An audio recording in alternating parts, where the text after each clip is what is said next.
Okay, are we recording? Okay, I guess this is like a podcast. We're being adults right now. We could be enjoying Thanksgiving, but we're doing a little podcast just for the internet, and 'cause I guess capitalism wants that. I guess I don't know. It's all right. It's okay sometimes. I don't know.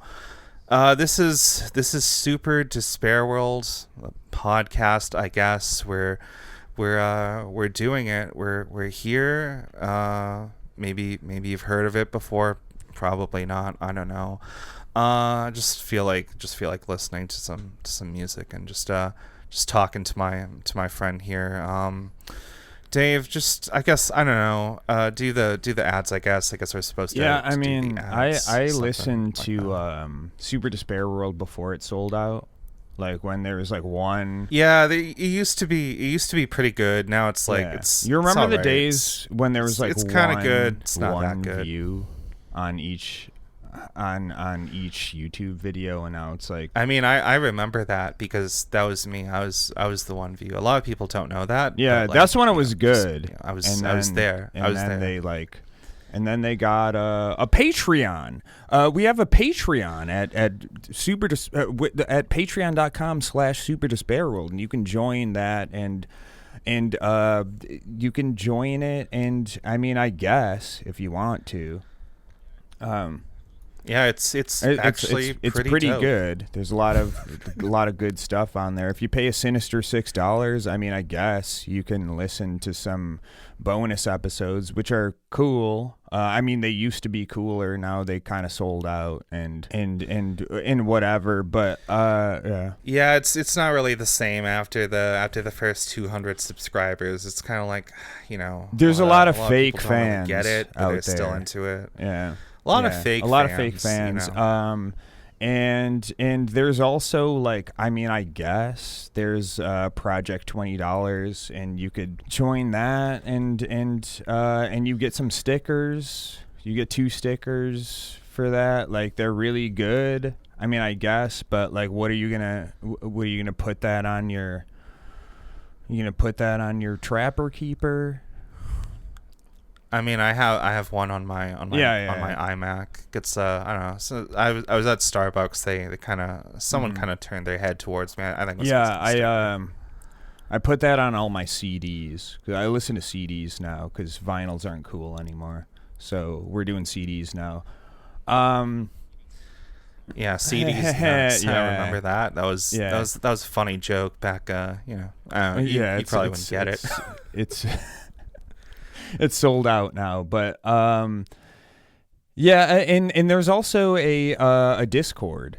You can join that and talk to like some people. I mean, there's people in there now. Like, they're not. It used to be better when there was like 5 people in there.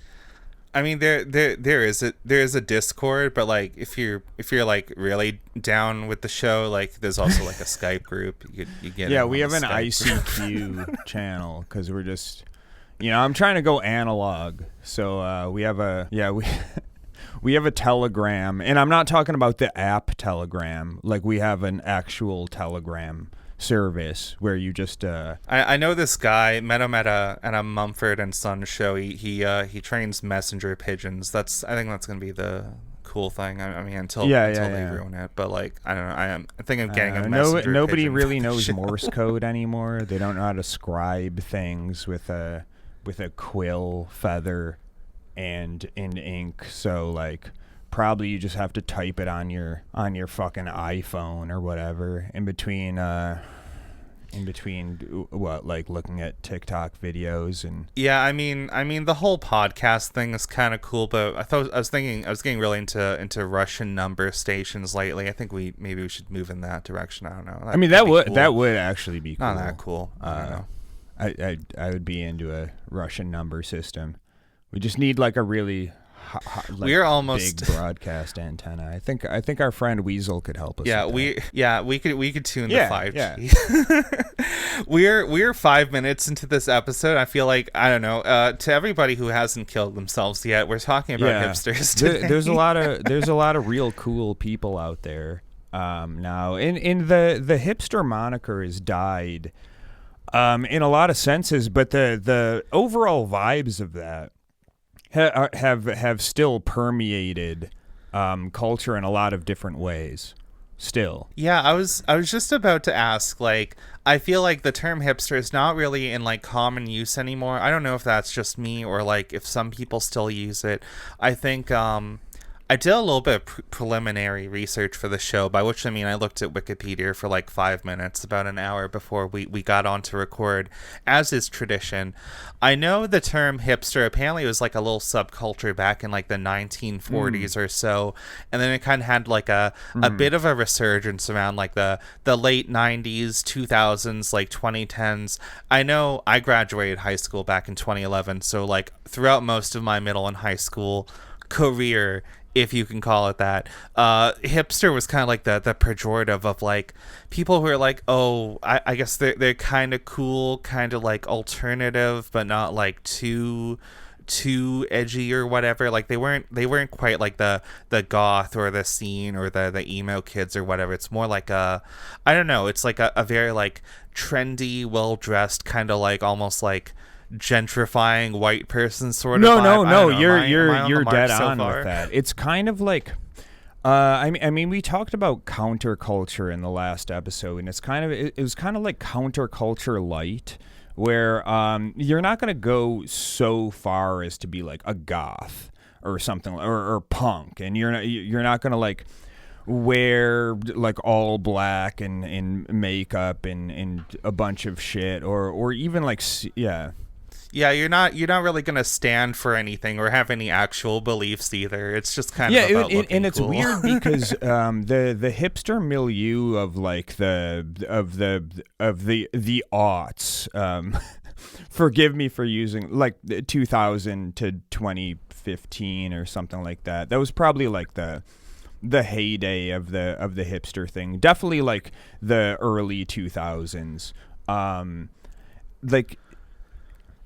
Yeah, I know things are dire because I looked at the Wikipedia page for hipster, and then in brackets contemporary subculture, and the little example image they have on there, which I'll send to you, is this like white guy in a hoodie, and he has like the finger over his lip with a little mustache tattoo on the finger. It's like, wow, that's really ironic and irreverent. There, I guess. I mean, like. The hipster aesthetic was definitely it was like first of all, like it was kind of centered around music culture first and foremost. And what are some like classic hipster bands? It's shit like Modest Mouse and like Neutral Milk Hotel and like the Flaming Lips and yeah, I will say like some okay, Flaming Lips, so I just want to preface this. The Flaming Lips fucking rule, and it's not their fault that they had a cult, a following of like annoying hipster douchebags. And there's also some stuff like Arcade Fire and stuff like, yeah. Yeah, I brought up Mumford and Sons as my little example. That's the go-to in my head for some reason. And like not all this music is bad, but some of it is bad. But yeah, if I will be honest, I don't need to name drop my playlist, my little taste in music. This isn't a fully music pilled episode or whatever, but I will say I am a little bit of a sucker for a lot of the like hipster adjacent stuff. I like a lot of like kind of light like singer songwriter, like just a guy doing some little poetry to a guitar or whatever. I don't know. I like a lot of that stuff, but at the same time, like. Yeah, it is a subculture that's very like related to the music in a lot of ways, but it also kind of just like grew and kind of morphed a little beyond and like that. So. The difference is here. It's like in first, I want to say that number one, I saw the Flaming Lips in concert when I was in college, and they fucking rock. And I heard they're still doing the shit that they used to do, where it's like, I saw them at Cornell University, and Like it was nuts, and like I like the music, but like even if you don't, it was a fucking banger concert. They had Wayne, the front man. He's out crowd surfing in a big ass hamster ball. They gave out laser pointers to a bunch of people in the crowd, and then they had like mirrors and a giant disco ball, and you could like shine them on these things, and they're bouncing around with all the smoke. The guy had fucking monster hands that shot giant green lasers out. Like it was crazy. It was crazy. It was awesome. That's what a show should be. I'm a big fan of the one song they did. This was like, well, I guess 12 years ago, because the song was 2012, which they did with Keisha, Kesha, whatever. It's just absolutely insane, kind of like noisy fucking breakdown music. I was a big fan of that. I think I remember listening to it around New Year's on 2012, and I was like, yeah, the world is pretty like fucked up and crazy. Haha, this song goes hard. And then the next like 12 years happened. and they're cool. Like I like some stuff like Iron and Wine and stuff like that. So like there's this okay. I have, if I can sound like a hipster, I love Iron and Wine, but I also just don't fuck with anything he released after like 2011. I feel like all his newer stuff is a little too soft and quiet for me. I think he used to go a lot harder than he does nowadays. I haven't listened to too much of the new stuff, so I can't really opine on that. But I mean, you can check it out. Yeah, I just think it's not as good. No, it's no shepherd's dog, as the kids would say. But regardless, yeah, indeed. But like the point here is, it's not about the music necessarily. Like they partially tied their identity around the music, but like a big part of it too, like the big part of the hipster aesthetic was like you mentioned before, kind of like bougie, obnoxious rich kids in a sense, but it's like they adopted this aesthetic of like when you think of like the stereotypical hipster person in the early 2000s, it was like flannel shirt, beard / mustache, a lot of times like glasses, either whatever. like a brimmed hat, or like the classic man bun. Remember the man bun? I feel like we don't. Yes, really see that as the much man anymore. bun. The man bun was big. Also like trucker hats. They would be really big into like drinking like PBR at like dive bars and shit. So it was basically the like horned rim glasses as well. That's a classic. Everybody's into yeah. All the dudes fetishized that. All the girls adopted that, and it was kind of like it was definitely some like. I think the origin of this, and I could be wrong because I didn't come up in this. In this particular region, but like I think it definitely came from like Brooklyn trust fund kid socialites who were like kind of trying to like buck like their upbringing a little bit, but not too much, because like they don't want to like, you know, I'm not trying to get like too on the other side of the tracks, because like then I have to like deal with like, you know, lesser thans or like God forbid minorities or something like that. Yeah, exactly. But like I'm gonna go to dive bars and drink PBR in my safe space so that I can kind of like LARP about being like a working class guy. I think that's a little bit. Yeah, I feel like so I don't know as much like about what things are like over on the East Coast. I could absolutely see the Brooklyn thing just from what I know of the area and some of the wealthy, let's call them socialites to be generous on the internet over the years.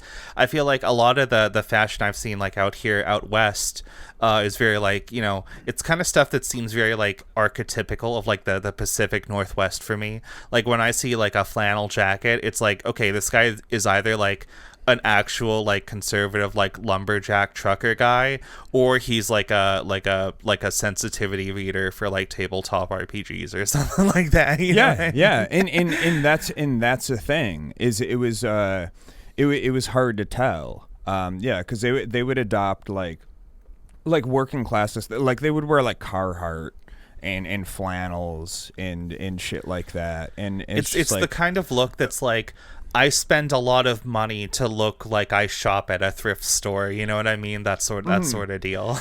But there were a lot of giveaways too, where it's like, okay, I have like Carhartt pants and like a flannel, but like the flannel is from Urban Outfitters, and also like I have a beard, but I got like a $60 shave and like beard oil from like a boutique hair place. A boutique hair place that has like one of those logos that's just like a silhouette of a guy's glasses and like his beard, and like with some scissors. Yeah, and it's like right next door to like a microbrewery that used to be like a women's shelter or something like that.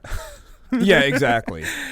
Yeah, it's a converted like loft apartment that got like that. Yeah, it used to be a women's shelter, but like the landlord raised the rent, and it just turned into like some trust fund kids investment project, because they told their dad they wanted to be an entrepreneur. Yeah, I feel a little awful about this, because I remember there was a bonus episode where I was talking about how when I lived in Vancouver, I went a couple times to what was known as like a nerd bar. I forget what it was actually called. It had some dorky name like the Storm King's Tavern or Brewery or something like that.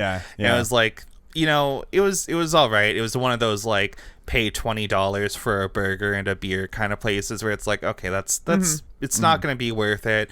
Oh, they have like a cute little like Jello cups, but the Jellos are shaped like D20s or something like that. I feel like I don't know.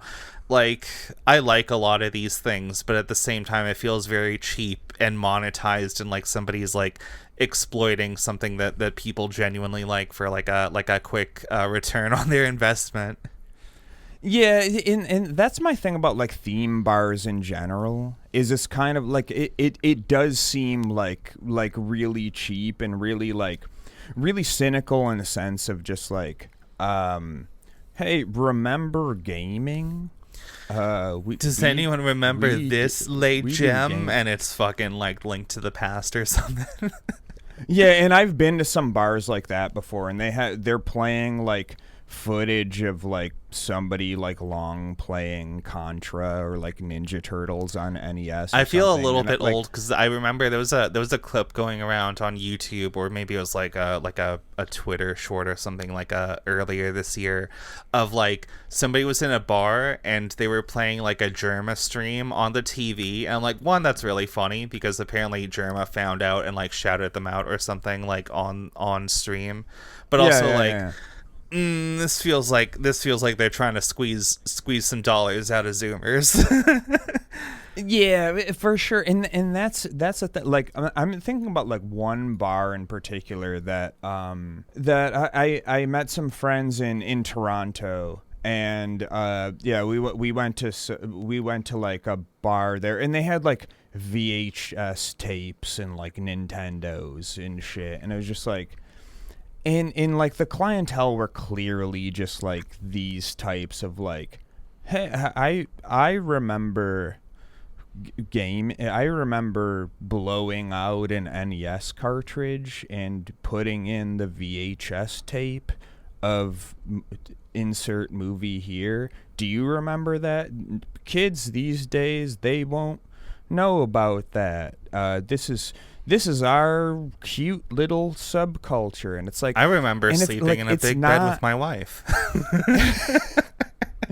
Exactly, and then on top of that, it's like you're not like, this is not some like elite thing that you belong to, that like you earned or whatever. It's like, no, you were born in 1989. So you grew up with a Super Nintendo and with a VHS player. Like, you didn't like infiltrate some subculture and you know more than other people. You just like this was like what people did then, and you also did it. But like there's like a weird like I don't want to say I was gonna say nationalism. Obviously that's not right, but like this weird like tribalism, I guess, where it's just like it kind of like extends to those like annoying fucking like, I mean, these probably don't exist anymore because it's all slop now, like even more than it was before, but like those like Facebook groups or whatever that's like only 90s kids will understand, and it's like a kid playing Sega Genesis, and it's like, yeah, cool. Yeah, it'll be something like, hey guys, remember there? this forgotten gem, and it's like kicking an empty can down the road. Yeah, we used to like there's those, I mean, it's like, it's not a boomer meme obviously because it's like made by like Gen X and like millennial people, but it's like, we used to drink out of the hose and kick rocks down the street and ride our bikes and watch MTV and whatever, like if you agree, and like all the comments are like, true, kids these days don't know about going outside, and it's like, well, that's not really true. And also like the like the thing about like kids don't go outside these days is funny, because the reason kids don't go outside these days is because, like, number one, you gave them an iPad and unlimited like iPad time, and number two, you watched so many like Dateline NBC episodes that you think like if a kid like walks down the street, they're gonna get like abducted and like molested by the nonstop cycle of like windowless vans that just abduct kids. Yeah, they're gonna be lifted off the street by one of Fauci's goons in a van and subjected to like high energy 5G waves that make them gay or something like that. Yeah, that, and apparently people are just rubbing fentanyl on things. There's just a cabal of people that just like run around, and they're putting fentanyl on doorknobs. They're leaving $20 bills on the street, rubbing fentanyl into them. They're just like they just got a fentanyl spray. I mean, back when I was a kid, we called that doing the old rubby fenty down the neighborhood. Yeah, exactly. Does anybody remember the rubby fenty? It was like the ding dong ditch, like where we used to ring somebody's doorbell and run away, and then when they answer the door and nobody's there, we hide in a bush. It's like, they looked out. I used to actually, but nobody was there. I used to actually do the ding dong ditch thing like quite a little bit. Until one day I was in like sixth grade, I want to say, something like that, and there was a girl that I had a big crush on, and I was like, it'd be really funny if I did this to her house, and I did, and I got caught, and that's the day that I found out that her dad was like a cop, and he like gave me the most like vicious like scolding on the spot, and like I don't think I did it again after that. Yeah, doorbells are a sacred right. Yeah, on the bright side, that is a great way to get over your attraction to somebody. Finding out their relative is a bit of a psycho. Yeah, you're better off. Yeah. I kind of wanted to, like, I think we've kind of laid down a little bit of a groundwork, but I will say I did in my brief preliminary research for the show, I found a few little interesting tidbits. The first is that unlike a lot of other subcultures, it does seem like hipster is largely a label put on these people by like people outside the group, there isn't really as much of like a singular like unified term that they call themselves. Like I see a little bit out of like the Brooklyn area. Some people say like bohemians or something, which feels like very pretentious to me. A lot of stuff like that. I found out there's some similar subcultures in a lot of other places. The Wikipedia page linked me to, I'm sure I'm going to pronounce this wrong because it's Russian, but the Styliagi, which was like a stylish like hipster movement in Russia from like the 40s to the 60s. And I bring this up because maybe we'll put this on the video or something. The like image on Wikipedia for it absolutely like knocked me off my feet. I feel like I just got mogged by this Russian fellow over here. Check that out. I mean, yeah, that has hipster vibes. This is like this is sure. Basically like a Disco Elysium character that I'm looking at right here. Oh yeah, for sure. For sure. Yeah, this is like a flannel with like a similarly patterned shirt with like a short pink tie. He's like a very stern looking like younger Russian guy with like kind of a, I don't know what you call that hairstyle, like a very like just up on the top there with. Yeah, I mean, it would be a pompadour if it stuck out more. A little bit. It's like a narrow pompadour really. Sort of look with some dark green pants and violet shoes. I don't know. I'm kind of into this look. I feel absolutely mocked by this. Yeah, it's pretty cool. I'm not gonna lie.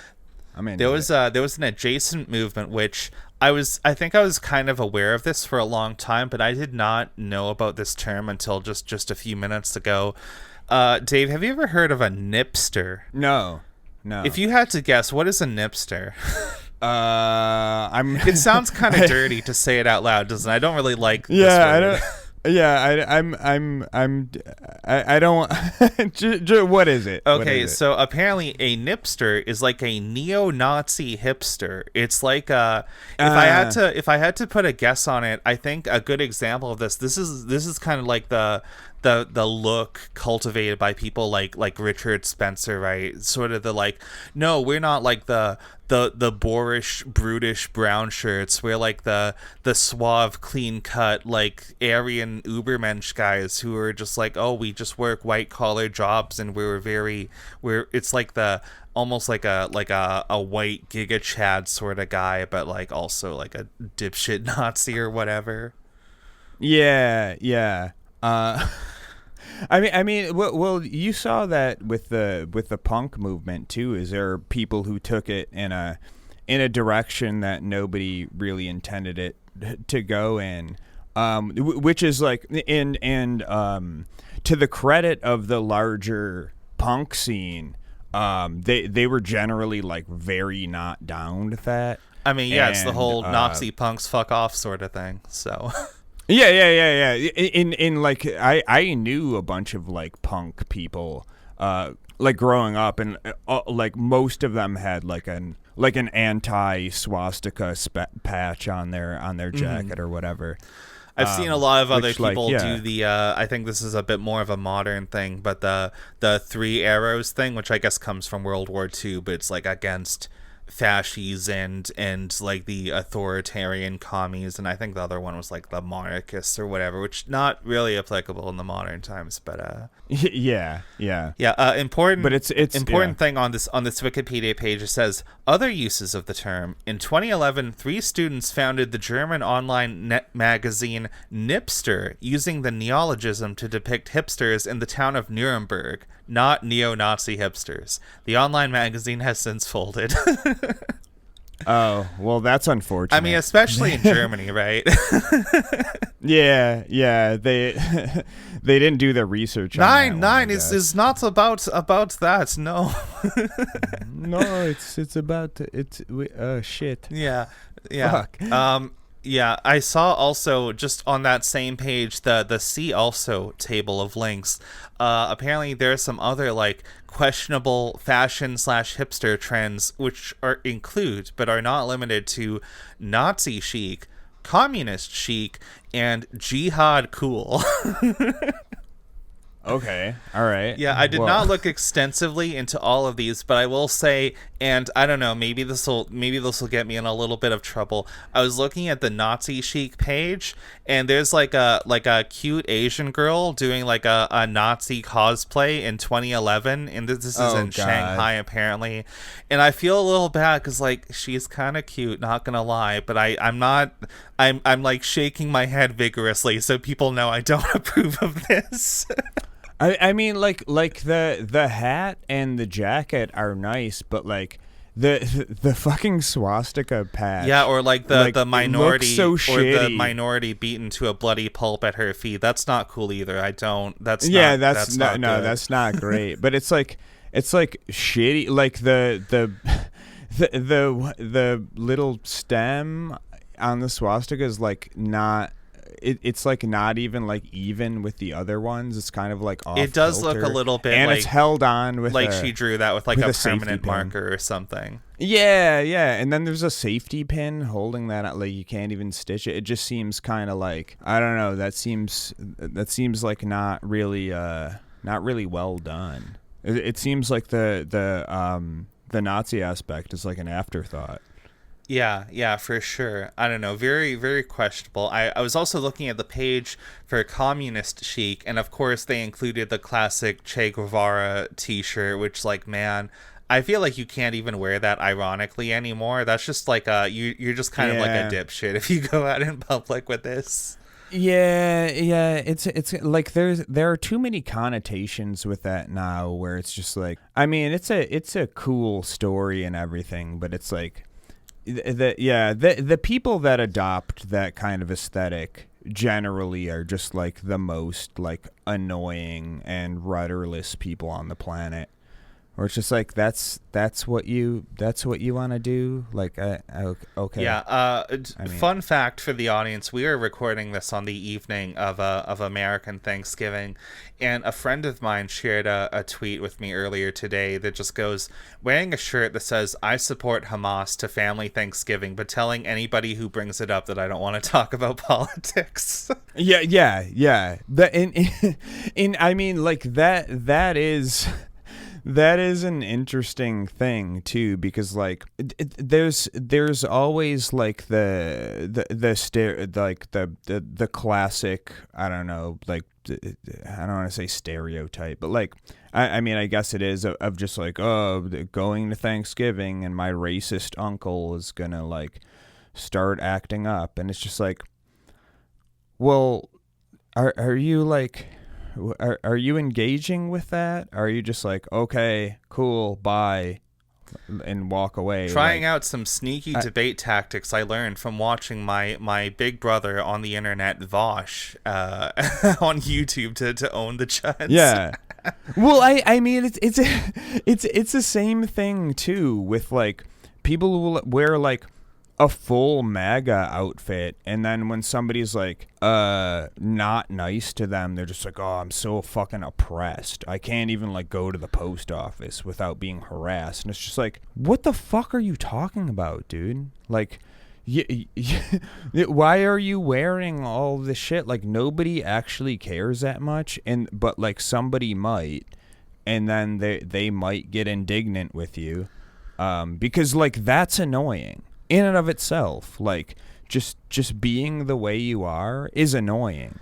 It was only about like 3 weeks ago. I was doing some grocery shopping at the Walmart near me, and as I was getting out of the car, just like to enter the store or whatever, I see this other person parked like a few cars down in the parking lot, and they had the classic like, oh, this is like a mentally ill person, where they had like a dozen bumper stickers that are like, find out the truth about the vax, Trudeau is a secret Cuban, blah blah blah, and all these other different like little like pet causes or whatever that like I don't even know what they're talking about. There were conspiracies on there that I like, what are you talking about? You sound insane. That's that sort of thing. And it's like, without question, okay, this person's very annoying, and I think they're probably just like seeking attention in some way, but like, it didn't ruin my day or something. I'm just like, that's sad. This person Yeah. probably is Yeah. not well connected with their family or something. But Well, for sure, and that kind of goes with like the thing we talked about in the last episode is like woke sandwich shop has woke toppings and they're communist or whatever, and it's just like no, what was it? It was like eating mushy peas millennials to own the anti-British kids or whatever. because these people think that like everything anyone does just is like this like fucking thing where they just have to like own the people that they don't like. Everything has to be either based or woke. It's one or the other. There's no in between. Yeah. So they see everything anyone does through this lens, and they're just like, a person like doesn't have a bunch of like schizo bumper stickers on their car. The sheeple. They don't know about fluoride. Fucking idiots. Yeah. It's just like, no, dude, like they're just living like a regular person. Like, shut the fuck up. Like, you have way too much time on your hands, apparently. You need to there's definitely a kind of like, and I guess this is to bring things back to hipsters a little bit, but I think it applies to like the kind of like mentally ill like bumper sticker people that we're talking about as well, where it's like I think this is like a fundamentally human thing where like you can get this like sense of pride in feeling like you have acquired some hidden secret knowledge that other people don't have, and it makes you like better than other people. And I think, there's nothing wrong with liking a lot of the things that are popular amongst hipsters. We just like spent a few minutes talking about like how the Flaming Lips and Iron and Wine are some great music acts over here.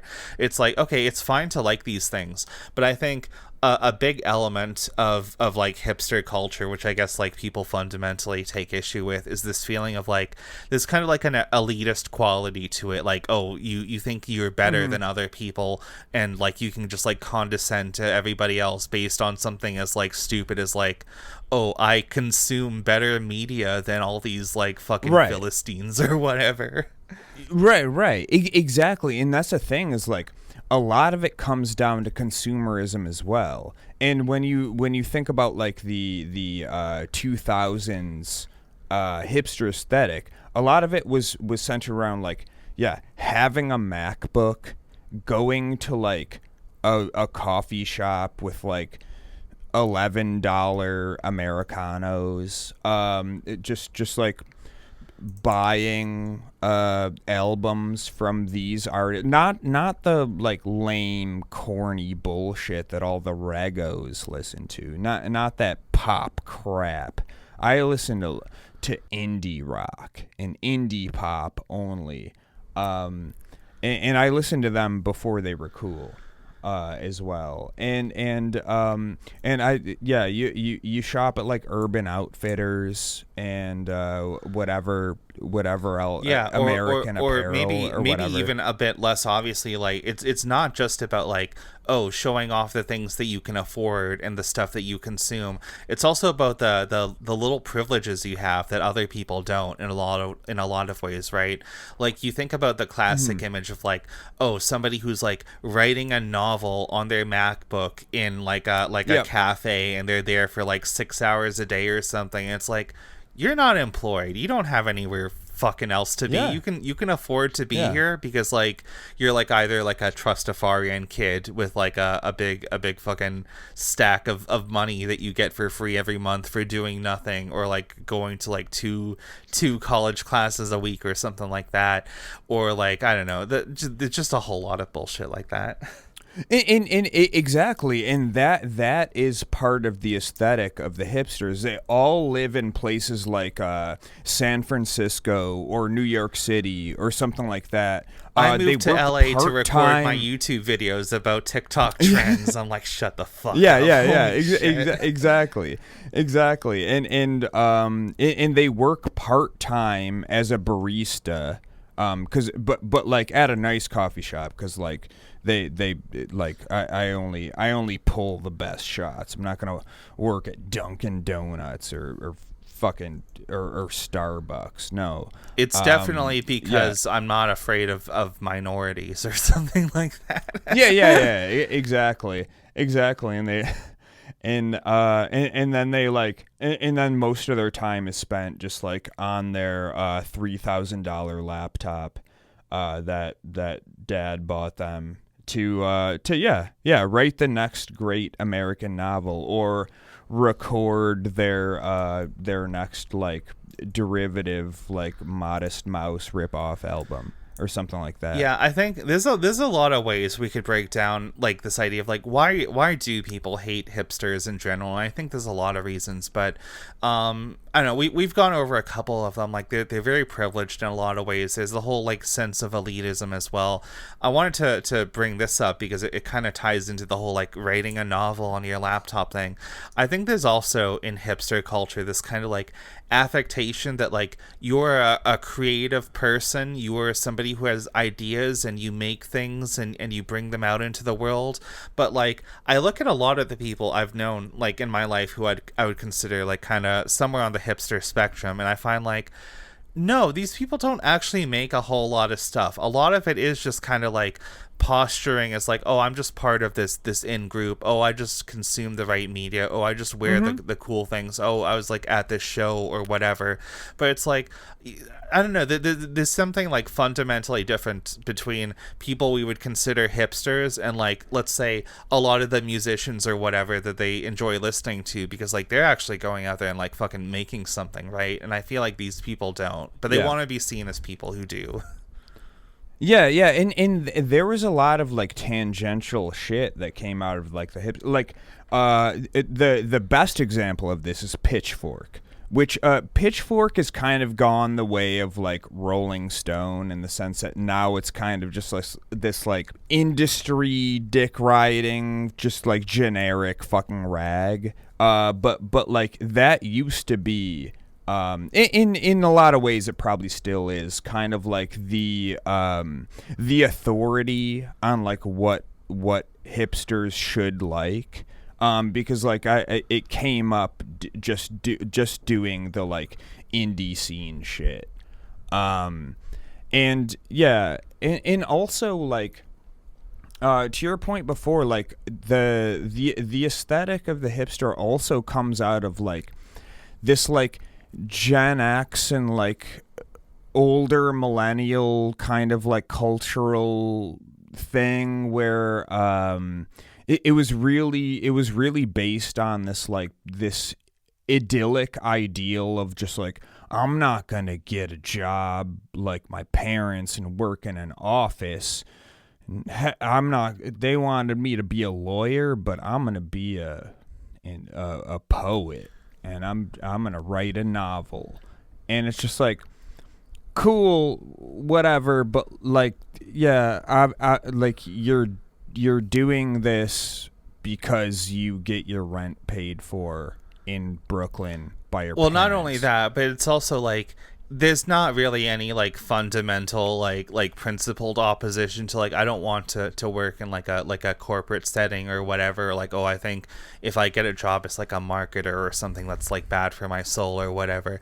I think a lot of it comes down to this feeling of like a personal guilt, right? I think a lot of these people know deep down like, oh yeah, I am very like well off and privileged, but like if I get a job that reflects that, you know, then people are gonna see me for what I am, and I don't want to be that thing.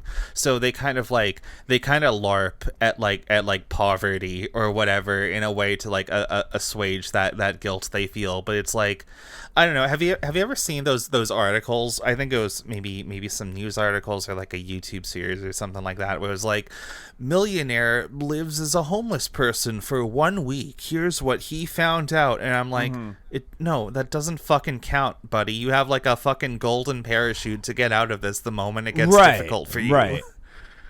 Exactly. And I've known people like this too, that kind of were like, oh, I barely have a penny to my name. Like, I can't afford shit until I get my next paycheck. And it's like, your parents bought your house outright for you. And if you were ever like food insecure or anything like that, they would immediately wire you like $1,000 and it wouldn't even hurt a thing. So like, and to your point, which is 100% correct, like LARPing as like a homeless person because you like you left your debit card at home is not, you don't know their struggle, because you know that at the end of the day, if shit gets crazy, you're just gonna go back to you're camping. You're not stranded in the forest. If it gets too rainy, you just go hop in your fucking car and you drive home. And yeah, if things don't work out house. in LA, you can just retire off your $14K retirement fund back in the sticks with your cousin or whatever. Yeah, exactly. Yeah, that's a perfect, completely random example that you just pulled. Yeah, I don't know, just tossing ideas out there. Yeah. Like there are like 12 people in our audience who will get that, but you know, it's fine. That's fine. We gotta sprinkle something in there. Yeah. I don't know. If you know, like you might not be old enough. You might not. Only 90s kids will get this one. Yeah, no, I remember there was a thing I saw a few years ago where somebody, I think it was on social media, whatever, they took like a random photo of like a homeless guy in Japan on the street, and they were like, man, this guy is so fucking stylish. Look at his like cool ass jacket or whatever. And I'm like, he's dressed like that because it's cold outside. He's fucking homeless. Are you fucking insane? What are you doing? Yeah. Like, I don't know, like idolizing this random unfortunate guy on the street.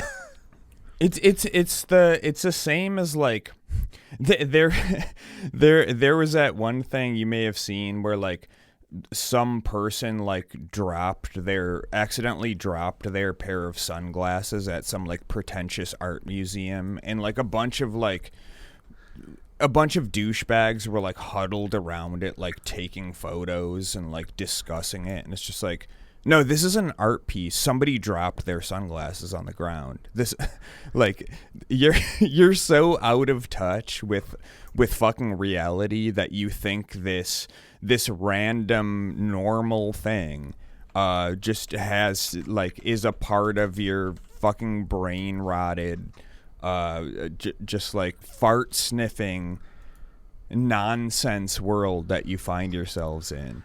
It's truly bizarre. Yeah, it's absolutely insane. I had to look this up. There was a video I saw quite a few years ago. It's not on YouTube. It's on Dailymotion of all things. Have you ever heard of the video Interior Semiotics? No. So I'm not gonna sit here and like rewatch the entire thing. You know, this is not like a React podcast or whatever, but it's like some like performance art piece. I guess I'll link it to you if you just want to like, I don't know, mute and like skip through the video or something.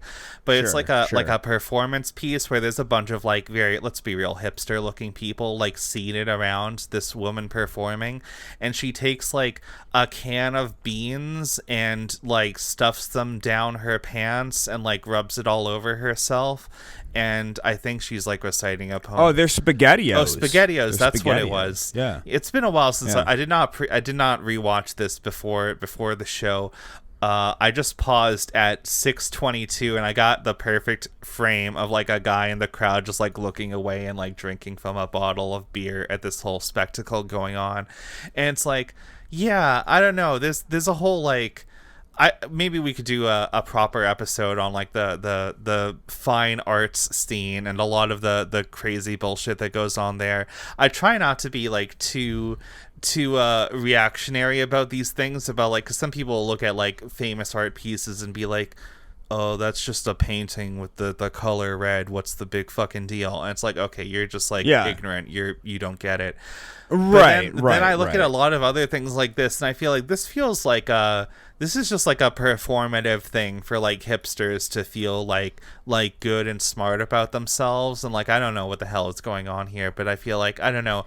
This is just another element of this whole subculture, and I think why people like really latched on to hating it so badly, because it's like it feels very insincere and performative and like hollow and like a very like privileged like wealthy sort of way that's just like off-putting to everybody. It's interesting because it's kind of like it's weird because it's like manipulative in a way where like I'm sure half the people in that crowd were like, what the fuck is this bullshit? But they can't say anything about it because like they'll be derided as like know nothing Philistines. But and there are some fart sniffers in there that's just like, oh, that's so like profound.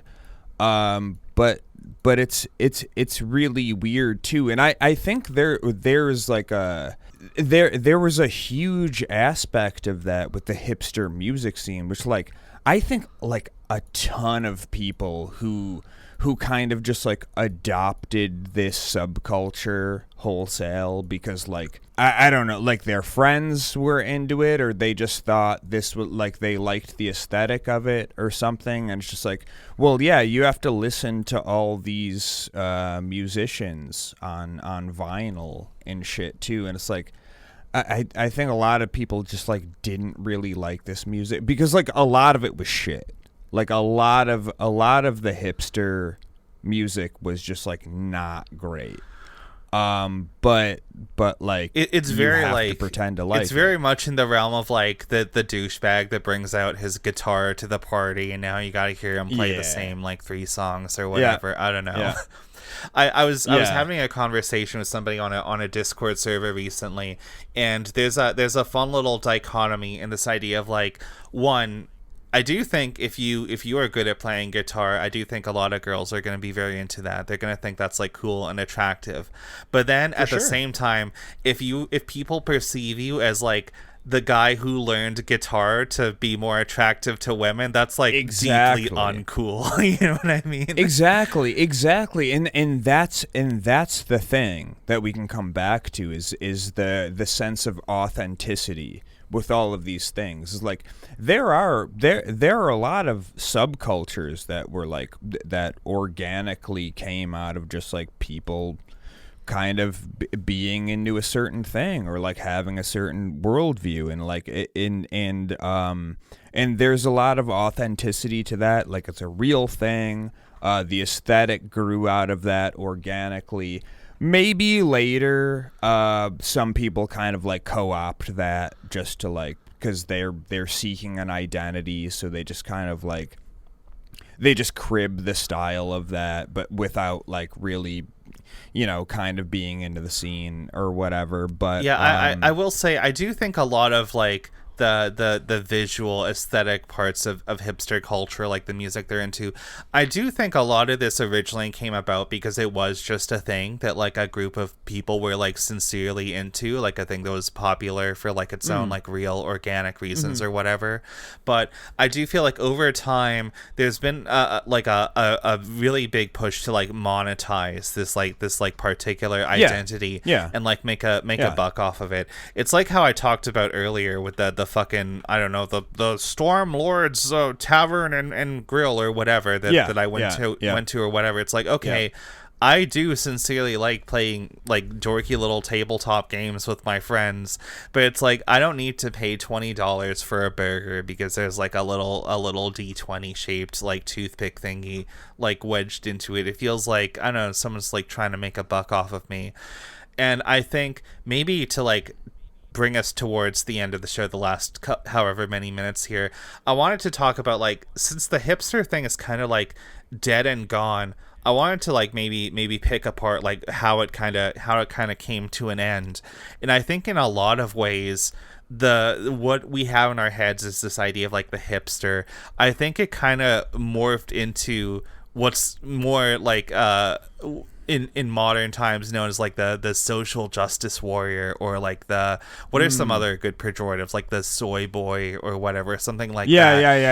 I think everything that people have in their heads now is like a pejorative or a stereotype for like fashionable young left-leaning person. I think it kind of started with like the hipster thing and morphed into that like around the 2014 2015ish. Yeah, for sure. That's a good point too, because like I mean, the thing is, they with a lot of subcultures too, like most of the people kind of aged out of this, and they graduated college, they got jobs, they got married, and they had kids and shit, and it's just like, yeah, well, I can't really form my identity out of like going to the local dive bar, ordering a PBR, and listening to Neutral Milk Hotel anymore.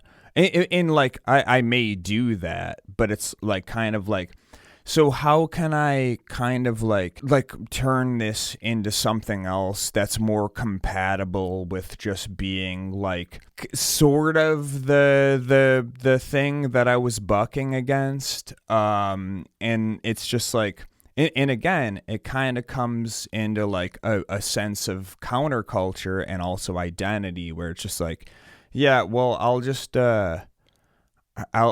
like go on social media and like complain about conservatives or whatever, or like current thing bad. I guess I don't know. I think it kind of goes back to what I was saying with like, okay, the whole like identity and the aesthetic or whatever kind of got co-opted more by like corporations and like big moneyed interests over time. And I think that kind of came to a head around like 2014 or so, when I think this was the peak of what we call like the pop feminism era of like BuzzFeed and like online listicles and like articles about like explaining what manspreading is, and I guess it's like a really big problem or something. And like, don't get me wrong, there's like, I guess like a very small little nugget of truth of like, yeah, some guys are not aware of how much physical space they occupy, but it's also like not really a big fucking deal or whatever. And I don't know, I think in a lot of ways we can blame fucking BuzzFeed and this like very like moneyed interest in like superficially having the progressive opinion on like current day issues or whatever. I think it's really like poisoned a lot of like discourse on the internet and like subsequently in real life as well. This whole like people who are like they give off this affectation of being like hip and progressive and like fashionable with like young people or whatever, but like there's nothing like really sincere or like concrete under all of that. And I think over the years, much to their success, a lot of like conservatives and right-wing leaning people have been able to really like weaponize this I think well-founded ire against like the hipster crowd and kind of turn into like more of a political thing, like, oh, if you have any left-leaning opinions at all, you're basically like these fucking hipster losers or whatever. And I think for a lot of people it's hard to like shake off those accusations. Yeah, for sure. And that's a good point too, because like I mean, I think like a huge part of the hipster aesthetic and identity is like, and a lot of the huge appeal of it to a certain kind of person is that it's very safe.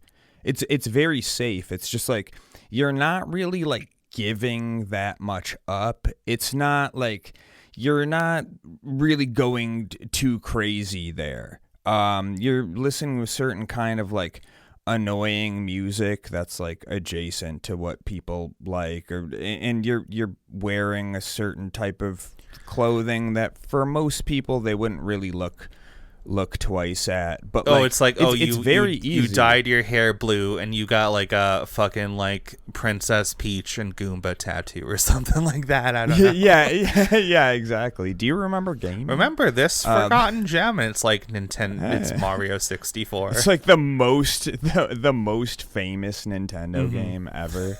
I understand that reference to Zelda, the Ocarina of Time, that literally every person on the planet has played. Yeah, there wow. we go.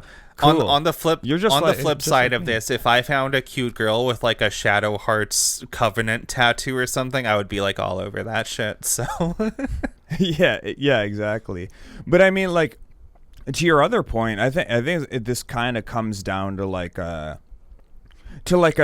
class warfare thing, and I'm not saying like punching down, but like punching sideways, where it's just like, because a lot of these people were like, they did grow up like pretty privileged, so like the pushback on that, and a lot of people punching at them are similarly privileged, but they didn't really like adopt that certain aesthetic, so they're just like arguing with each other about nothing. And like in talking about like the BuzzFeed and listicle things, when people are complaining about fucking man spreading and shit, and it's like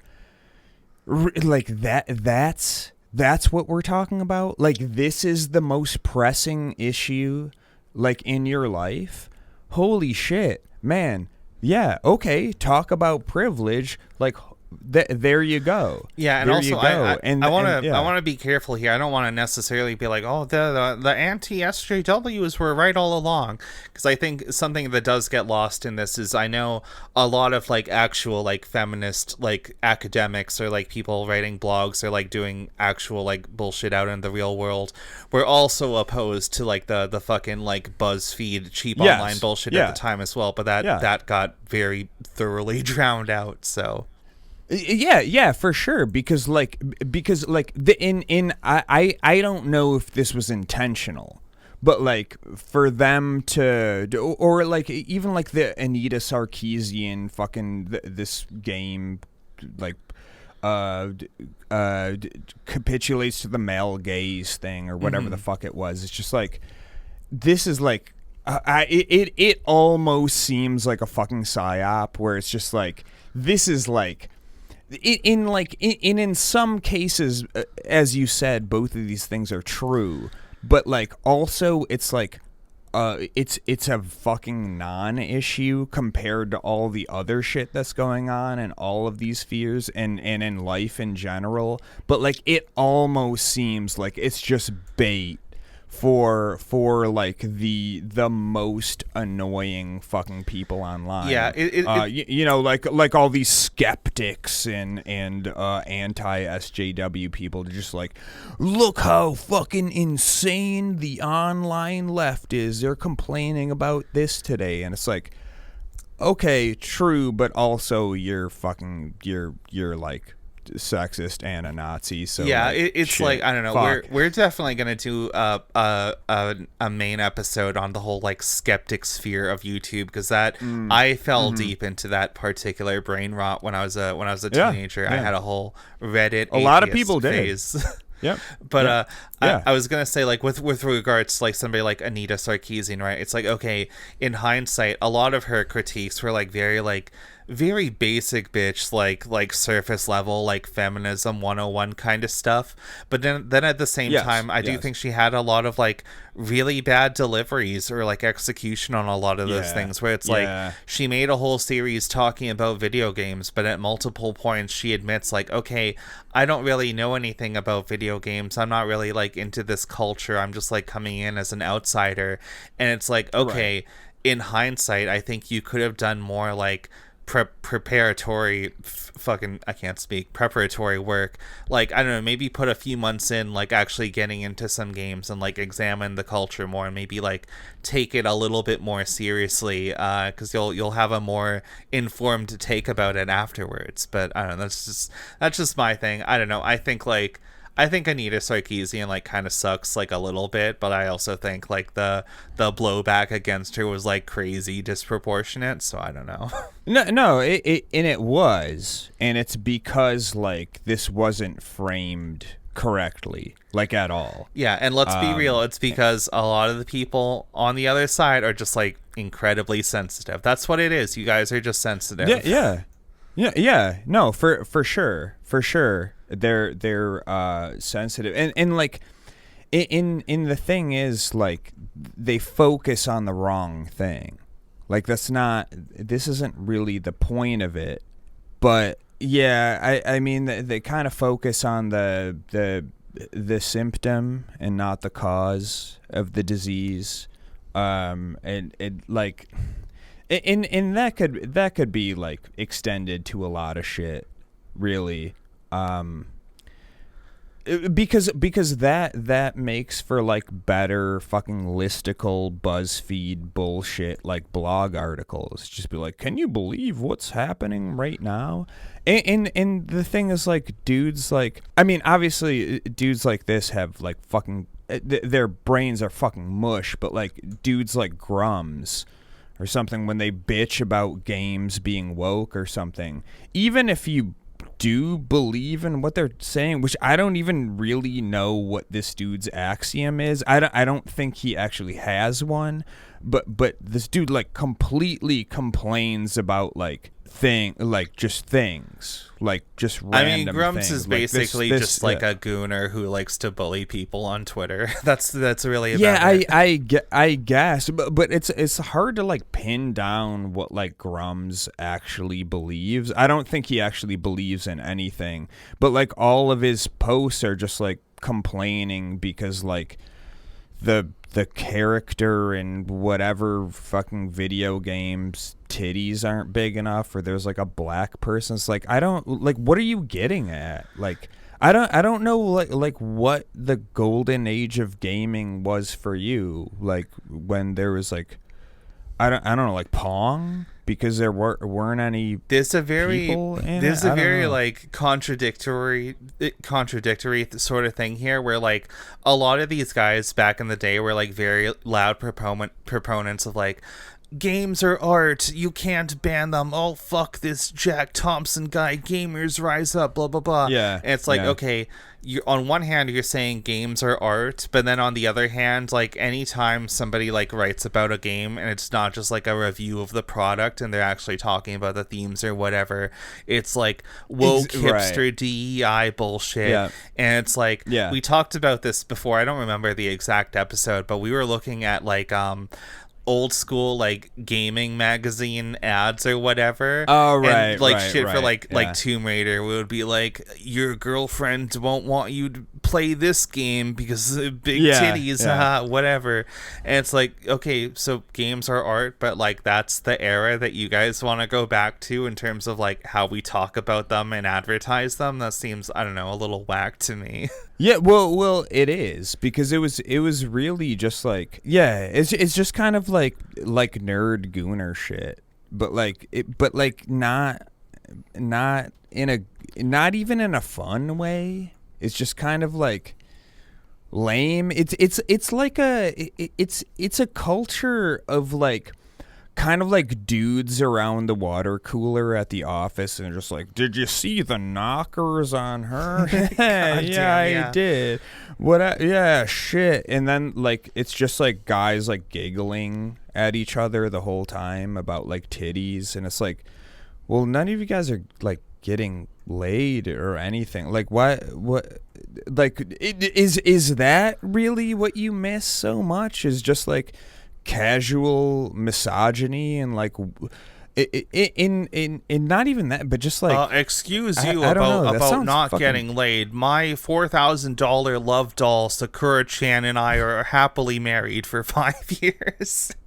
yeah, and it's weird. It's especially weird because Grums is like supposedly married. I feel like, so bad for that woman. Seriously. I mean, it's probably a dead bedroom or whatever. I don't know the situation. Hopefully, fuck. Like, yeah, for sure.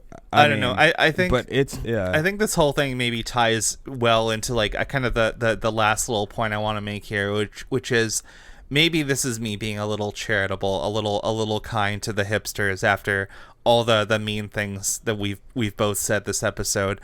On the flip side of things, I do think there's also kind of like this like annoying undercurrent I see in a lot of the backlash against like what people consider hipsters as well, where it's like, if you express any like interest in like a piece of media or like a hobby or something in a way that other people deem like a little like performative or like over intellectual or something like that, people will also call you a hipster. And I don't know, I do think nowadays this really annoying like anti intellectual pushback against like enjoying any piece of media beyond like quickly consuming and throwing it away as like the flavor of the week thing on Netflix or whatever.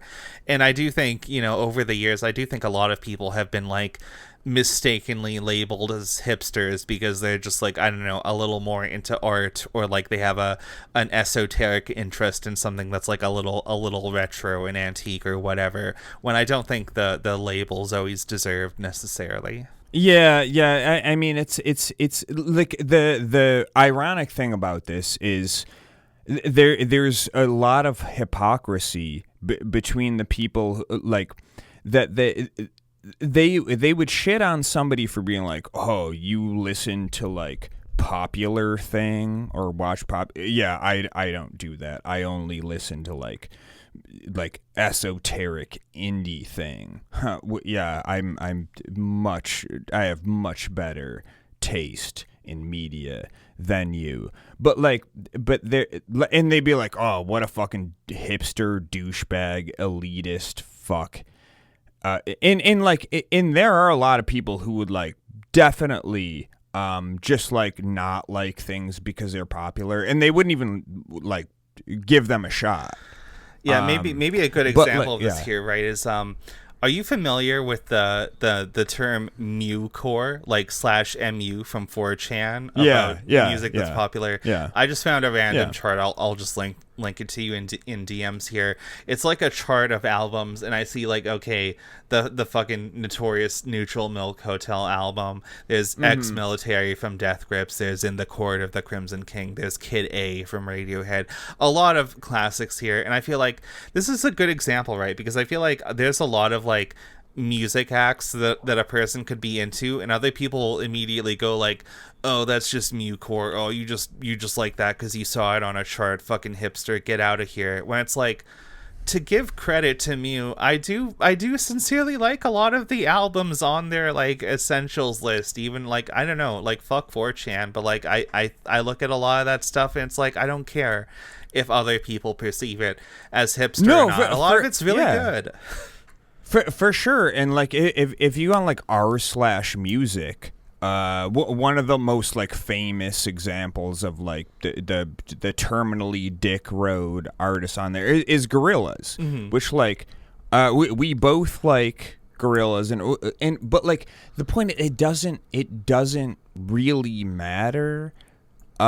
It's kind of just like it's kind of just a choice, and I think a lot of these things, even if I'm not like particularly obsessed with them, or it's not quite my style, like I think I can at this point kind of say if something is bad or good, but I see the opposite thing of the spectrum too, where like if I like, very famously, I'm not a fan of Brat. I don't think it's great. I don't think it's a terribly offensive album. I think it's just boring. It's average. It's very derivative. I haven't even listened to it. I don't really yet. give a shit. I don't really give a shit what Fantano says. Fantano's the new fucking Pitchfork for like online music people, where like in fucking everybody says, oh, I don't see Fantano as an authority. I just listen to what he says, and then they like have the exact same like I feel a little conflicted here, because I'm gonna pull out the hipster card here. I was actually I was one of the like early bird subscribers to Fantano. I discovered his channel back in like 2011 when I was in my senior year of high school, and now I'm 31, and like, one, good for him that he managed to make this like a big fucking career or something like that. But like, man, it's crazy because like I do still listen to like one or two of the artists that I found through him back when he was like a 2,000 subscriber Andy or whatever. That's actually really cool that you saw like early Fantano. I discovered him relatively recently, probably a few years ago, but like my point is I have nothing against Fantano. I think just like music reviewers in general, I don't quite get it. I don't really need somebody to tell me what they think is good or not. But like my point is Fantano is just like Pitchfork and like Rolling Stone, which so many people are like, I'm not gonna let some authority tell me how to listen to music or what's good. They don't know that. And then like and then Fantano's like, oh, this is a perfect album. They're like, yeah, it's a perfect album. Is it? Wait, what did Fantano? Oh yeah, it has really good lyrics. And hold on, what did Fantano say? Oh yeah. The album flows really well. I was ragging on notorious political streamer and kid porn enjoyer Vosh earlier this stream. There's a classic meme that Vosh fans have made that goes something like, I don't have an opinion about that topic. Vosh hasn't done a stream about it yet. And I think unironically there are a lot of people who are like, I don't have an opinion about that album. Fantano hasn't reviewed it yet. Without But question. I also want to say it is a question. little funny comparing him to like Pitchfork and all these other outlets, because as far as I know, a lot of them like did not like Fantano for a long time because it's like a whole like legacy media versus like, oh, who's this new asshole on like YouTube or whatever, and why do people like him so much? For sure. So for sure. And that's the thing. I fucking hate Rolling Stone. I hate Pitchfork. I always have. I have no beef with Fantano. I think he's a cool guy. I like what he does. I don't see him as an authority. I like to hear what he has to say. He listens to a lot of music. I think that's dope. He talks about it. That's cool. Whether you like him or not, my issue, I feel like when I hear Fantano give his opinion about an album, I feel like he's being sincere. I don't think he's like bullshitting because like an editor or something said, oh, you gotta say something good about this one or whatever for ad money or something. Right. And like I mean, I very rarely look at Pitchfork, but Rolling Stone for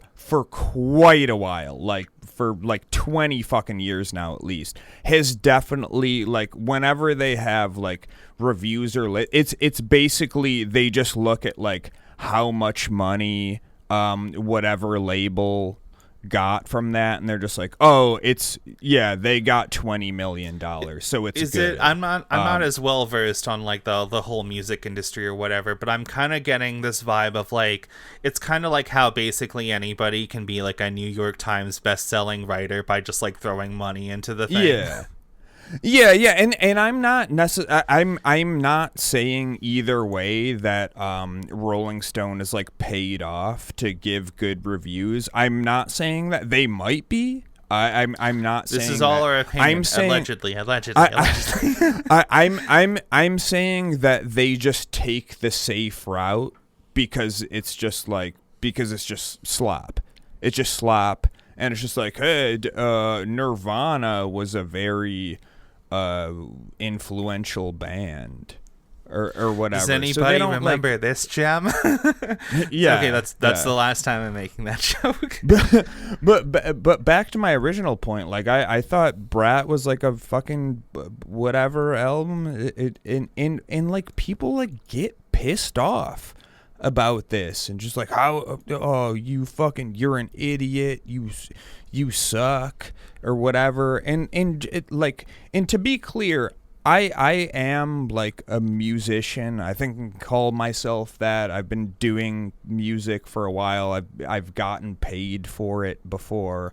I'm not saying like I'm a fucking musical genius or have like an incredible amount of education in this field, but like also like my criteria for what makes like a good or interesting album might be different from yours, but also like I just don't think it's that I don't think it's great, and I could tell you why. Nobody would listen to the reason I don't think it's great, because like there's this like fucking emotional connection to shit, and the to bring it back to like the point that I brought this up is people are just like, oh, you're just like oh, popular thing bad, you're just like a contrarian, shit like that. And it's like, no dude, I don't give a shit. In fact, I would fucking love if the chart toppers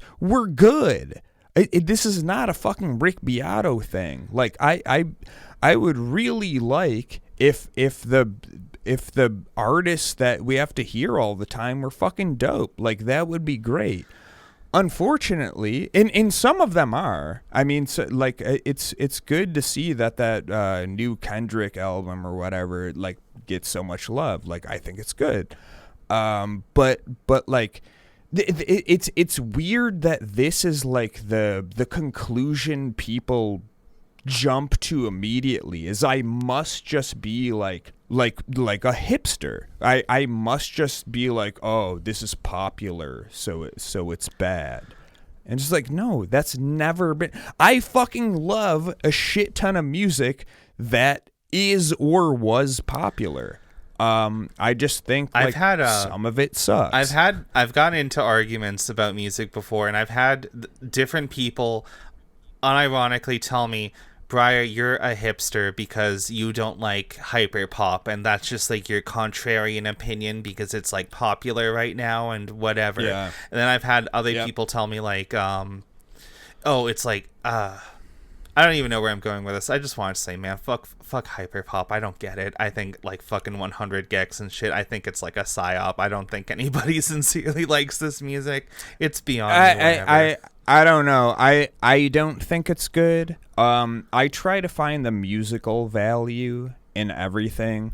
I think some stuff is just purely vibes based, and if that's the vibe you're going for, cool. I need something musically to give them the smallest bit of credit. When I just like read the lyrics on like the screen, I will say the line "feels so clean like a money machine" does go pretty hard, but then I actually listen to the song and it sounds like utter dog shit, and I just can't do it. I don't know. Yeah. And that's the thing is like on the opposite end of that spectrum, like I've been recommended music for people and they're just like, oh, you got to listen to this. It's like so cool. And it's a 2-chord Charlie fucking acoustic guitar bullshit with somebody yowling some like, and I'm just like, yeah, I don't really. That's not very interesting to me. And they're like, oh, you really got to listen to the lyrics and shit. And it's like, well, that's besides the point. This is like just kind of like, it's not like the music is boring, but you want me to listen to the lyrics? Like, that like, what's the point? Like, just write a poem. Just like, you're setting like a shitty poem to music, I guess, but like the music isn't good. So what purpose does the music serve? Just write words. Yeah. Also, if it's all about the writing. Yeah. Also, I stumbled over my words earlier. The point I was getting at is I've heard people simultaneously say that hyperpop is like an entire hipster genre of music, and also that I'm a hipster because I don't like it because it's popular or something like that. And it's like, okay, maybe none of these words fucking mean anything actually. Exactly. So yeah, I mean, hipsters never really meant anything. Right. It's always just, well, I won't say always because it did mean something in like the 1940s or whatever. Yeah. But that's a long time ago. But like in the modern sense, it's always just been a fucking pejorative or whatever. Yeah. Exactly. I think it started as a pejorative and then was co-opted by the people that were getting called that. and then kind of nobody calls themselves or others that. Well, I mean, I'm I sure guess there's people a few still, people who still do. self-identify with the word, but Yeah. I sure haven't met them in the wild. So Yeah. Because most of them have like moved on in life. But if you're still, PSA, if you're still stuck in 2006, maybe at least like be stuck in a different era, because that wasn't that great then. I feel like the ones who haven't moved on up. to like new and better things have just become like little petite bourgeois like business tyrants, like the guy who just like still runs the little microbrewery to this day, serving the fucking $20 Yeah. pulled pork sandwiches or whatever. Yeah. Remember gaming? Remember gaming? Guys, remember sandwiches? Oh, you guys know what a dice is? That's really cool. Dice are neat. Yeah. Remember when your mom used to make you a bologna sandwich on white bread? Well, we don't do that. We have an artisanal baguette. It's like gluten free. Yeah, we have an artisanal gluten free baguette with field greens and like a soy a goy block. The fucking goy block. There.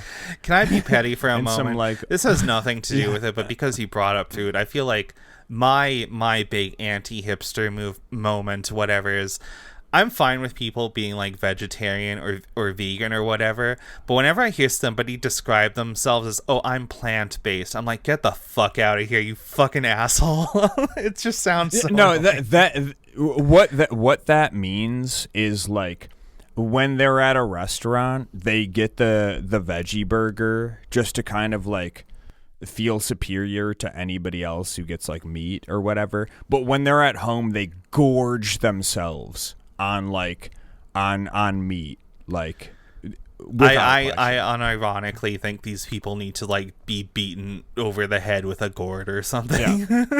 Yeah. For sure. Anyway, For sure. I think that's all to say about this episode. I'm closing out tabs and just hesitating a little too long looking at the cute Chinese Nazi girl, but we have to part ways. I need to put that away before it awakens something unfortunate in me. Anyway. Farewell, fairy, and auf Wiedersehen. Yeah.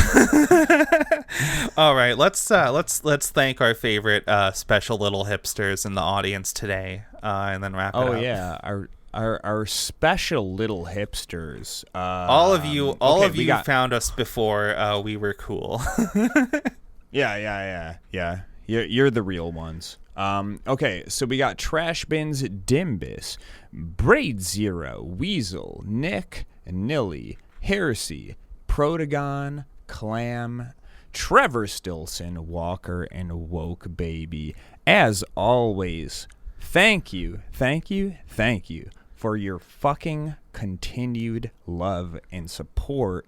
I mean, if any of you guys want to jump up to the next tier, like, I will not only send you the stickers, but maybe a lock of my hair if you want to do an ancient ritual with. I will also send you guys a lock of Dave's hair. Yeah, I'll take 2 locks. Yeah, there we go. Yeah. All right, that's all we got for this week. Thanks so much, guys. We'll see you in the next one. Stay tuned. Hell yeah. Good fight, good night.